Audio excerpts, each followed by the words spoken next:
I recognize the honourable member for Halifax Citadel Sable Island.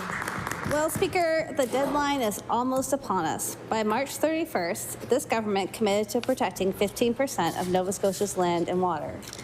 After months of almost no progress, this minister has suddenly said, no worries, we're going to hit the target, no problem, but with no detail about how.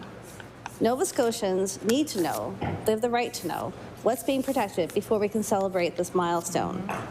Will the minister explain to this House and to Nova Scotians exactly how he's planning to hit the target, what is being protected, and table the evidence that they have or have not met the target? I recognize the Honourable Minister of Environment and Climate Change.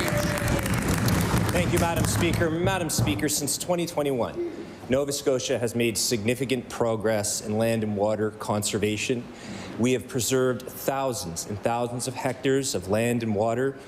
Places like Archibald Lake, for example, a very prominent piece of land and water conservation.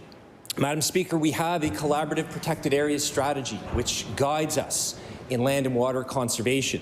When we formed government in 2021, we had about 12.7, 12.8% land and water conservation. We now have 14.5%, Madam Speaker. We are making significant gains. We know how important this is to Nova Scotians, but we also know how important economic development is to Nova Scotians, sustainable development. Thank you, Madam Speaker. I recognize the Honourable Member for Halifax Citadel Sable Island.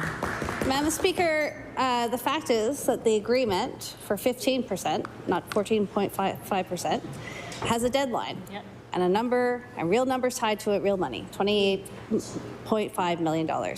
I have the agreement in front of me. I have the section identified. It says March 31st.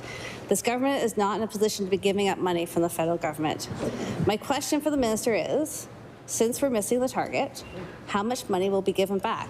Or has he signed a new agreement with the federal government? I recognize the Honourable Minister of Environment and Climate Change. Madam Speaker, the statement is inaccurate. At the end of March, the funding is coming to an end from the federal government. I want to take this opportunity to thank the federal government for their partnership. We will file the actuals of that agreement and move forward. And we are moving forward, Madam Speaker. We are in an age of sustainable development where we are focused on building up the economy responsibly and safely. We are focused on protecting the environment and protecting human health. We believe in sustainable development.